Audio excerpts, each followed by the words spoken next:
Hello and welcome to the mid-morning one-time-only show. I'm your host, Gwyneth. Our main story today concerns My Little Pony. My Little Pony. At first, it was originally targeted to benefit a very specific group of people, but over time, it's become apparent that other groups of people can find appeal in it too. Bronies for life! Sorry, did I say My Little Pony? I meant affirmative action. Our main story today concerns affirmative action. Now, for the purposes of this argument, we'll be focusing solely on race-based college admissions. And I'd like to say upfront as a disclaimer that we are full supporters of affirmative action for people of low socioeconomic status or for people who lack educational opportunities because of a language barrier or their environment or low financial opportunity. People should be compensated for their disadvantages, but the color of a person's skin, of which they have no control over, should not be considered a disadvantage. Affirmative action began in 1961 when President John F. Kennedy issued the executive order that it is the plain and positive obligation of the United States government to promote and ensure equal opportunity for all qualified persons without regard to race, creed, color, or natural origin. And at the time of the 60s, which was very infamous for its racism and discrimination, it was necessary for America to give compensation to minority groups to make up for previous discrimination or disadvantages brought upon by their race, a big one being slavery. Since then, this has meant giving blacks and Hispanics first priority into colleges over their equally qualified and sometimes more qualified white and Asian counterparts. Now, right off the bat, you must be thinking, Gwen, didn't the executive order call for all people to be considered without regard for their race, and yet people are getting advantages because of their race? Isn't that a contradiction? The answer is yes. That's the point. But we'll get there. Regardless, for a while the policy worked. In a 1998 study, it was shown that between 1960 and 1985, that blacks had doubled their representation among the nation's doctors and had tripled it among the nation's lawyers and engineers. However, recent studies in recent years, the topic of affirmative action has been very controversial, with both sides advocating for equal rights to opportunity in education. However, recent studies have exposed affirmative action of hindering the minority groups that it was designed to protect and creating far more problems than it does solutions. Therefore, affirmative action can be debunked on moral and statistical grounds. It's kind of like getting a salad from McDonald's. Sure, you thought you were making a positive change in your life and getting a healthy meal, but now you're just 110 calories heavier and you're sad inside. You're sad because you've been cheated and lied to and your morals compromised, and sad because you really should have seen this coming. It's McDonald's. What did you expect? Let's focus on the moral argument against affirmative action. Now, any moral argument against affirmative action is a tricky one to make, because the original intention of the policy was to eliminate racism.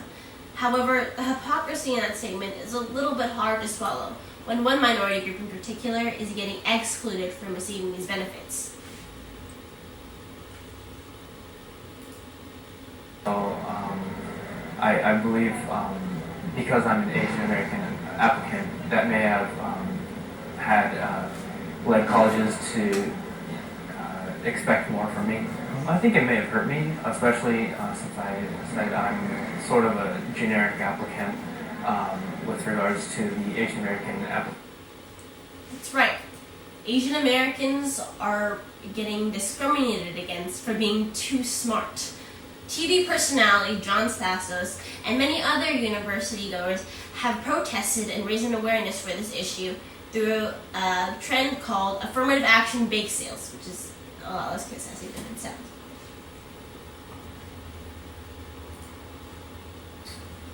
This week in a Manhattan mall, I held a bake sale, a racist bake sale. We have different prices here. If you're Asian, $1.50. If you're white, $1.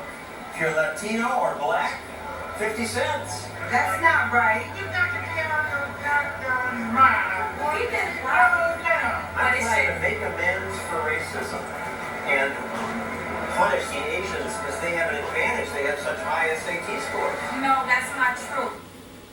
What's the most offensive about these racist bake sales is that they're actually how is that they're an actual representation of how Princeton University judges its potential applicants using SAT scores as a rubric. An article by the LA Times uses the term bonus to describe the amount of bonus points each race receives in order to better balance their scores. African Americans are given a 230-point bonus, Hispanics are given 185 points, and Asians are automatically given a negative 50-point penalty on their test scores, essentially saying that Asian Americans are worth up to 280 points less than their Black and Hispanic counterparts, and making it that much more difficult for them to achieve higher test scores. This raises the issue of the model minority, which is a stereotype that suggests that Asian Americans are more academically, economically, and socially successful than any other racial minority group. The model minority is a key concept into making affirmative action sound like the best policy for increasing diversity among the campus. But the model minority does not account for the fact that most Southeast Asian Americans, including Hmong, Cambodians, and Laotians, never finish high school at times and rates comparable, if not lower, than any other racial minority group. The model minority also does not account for the 308% jump in Asian Americans and Asian immigrants, most of them refugees from the Vietnam War with America. Take a look at this horrifying clip of a woman who is still trapped in the land that so many have tried to escape.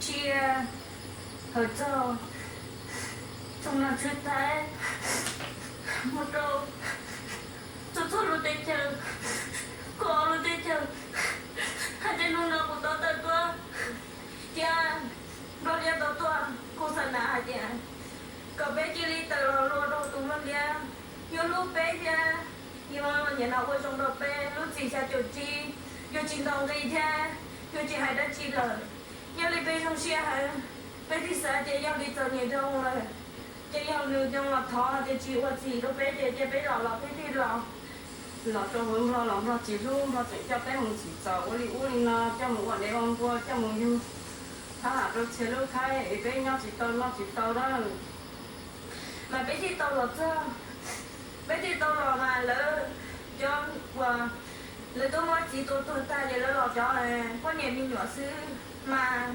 lúc sau thì lấy tiền do tụi chị lo tụi chị nhắm tao xí được cả lấy chị đi tất cả mùng hú cả tàu mà cả cho con chùa mùng hú cho chị tao hay rong họ nhắm đi của tụi khen lấy nhau nhắm đi bé chó của cho chị đâu lo mà lấy hai tiền cho đi tới cỏ như nó cho con nhà mình nhỏ rồi cho mình nhỏ mấy cái cho chị đi cho đỡ cho ta đỡ tất cả bé hú cho tao hay rong cả ta lo tân trò hú cho nó cho chú lo cả tân trò cho nên nó cho chị đã mua chị mua lo yếu tua cho nên chị tôi nhung hai tiền mua lo mua cho nên nó đi trong nó được tôi cũng ít số cho nên cho mua là thấp bé số ở cho chị bỏ lò đi tôi ta đi là cha cho nó là cho nên lò chị bỏ lò lại đi chặt ta là cho nên cho ô lì chị tao là cho sư cho nên tao theo tao ở nhà chị bỏ lò đi cho nên chị sư ở nhà nó chị lên lại cái kệ tuaว่าจะที่มูโซ่ว่าจะเขาอยู่ตุจีว่าจะเขาอยู่ตุตูยังดีที่ลีโตไปชัวว่าจะลือตาจะจุดจุเลยเงือกเขา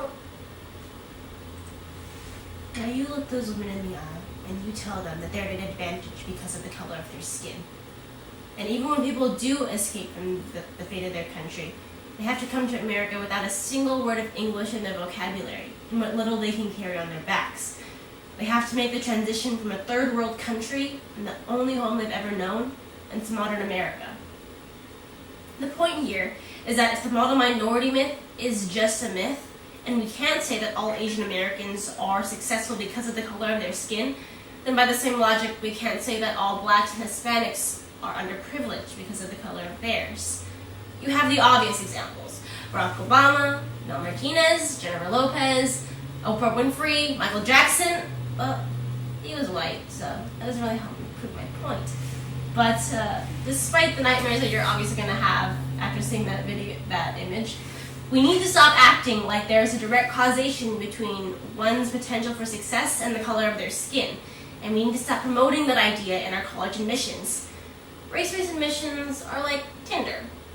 Sure, after a while living in an adult state, you might have thought that it was a good and even necessary idea and thing to integrate into your life. And sure, you might have met some good, interesting, intelligent people along the way, but now you're starting to realize that you're really basing their judgment on how the person looks, and not who they actually are as a person. And how are you ever supposed to find your true love if you only look with your eyes and not with your heart or your head? Belle taught us that beauty is not skin deep. It's not skin deep! The point here is that I think we can all agree that judging a book based on its cover is morally unacceptable, and positive discrimination or reverse racism, or however you want to turn it around, is still racism. In the end, you're really just basing your judgment on how the person looks and not who they actually are, including legitimate disadvantages such as a low socioeconomic status or lack of educational opportunity. Now, don't you think there's something a little bit wrong with that? Now let's focus on the more statistical evidence against affirmative action. Preferences that are now routinely employed by colleges and universities produce fewer, not more, black scientists, black engineers, and black medical doctors. They produce fewer black college professors and very likely fewer black lawyers. We are talking epic policy failure. She's not wrong about that policy failure thing. While affirmative action was once responsible for an increase in black lawyers, doctors, and engineers, it no longer serves that purpose. Which makes the whole policy about as useful as that beaded curtain you got so you don't have to watch your coworker clip her toenails in the office. Damn it, Janice! I can see everything you're doing back there! I swear to God, if one more toenail hits me in the eye, do it at home, Janice! Do it at home! The point here is that statistically, black students are shown to drop out of their classes at twice the rate as their white counterparts, and are 4 times as likely to fail the bar exam. This is the result of a theory known as mismatching, which suggests that with no affirmative action, students would be better matched to classes that suit their academic ability and have a higher chance of graduating and overall success. This theory was put to the test when California passed Prop 209, which removed all race-based university admissions. In the decade that followed, the rate of black freshmen dropped by 50%, and the rate of Hispanic freshmen dropped by 25%. This sparked outrage among protesters, who branded Prop 209 as a racist policy.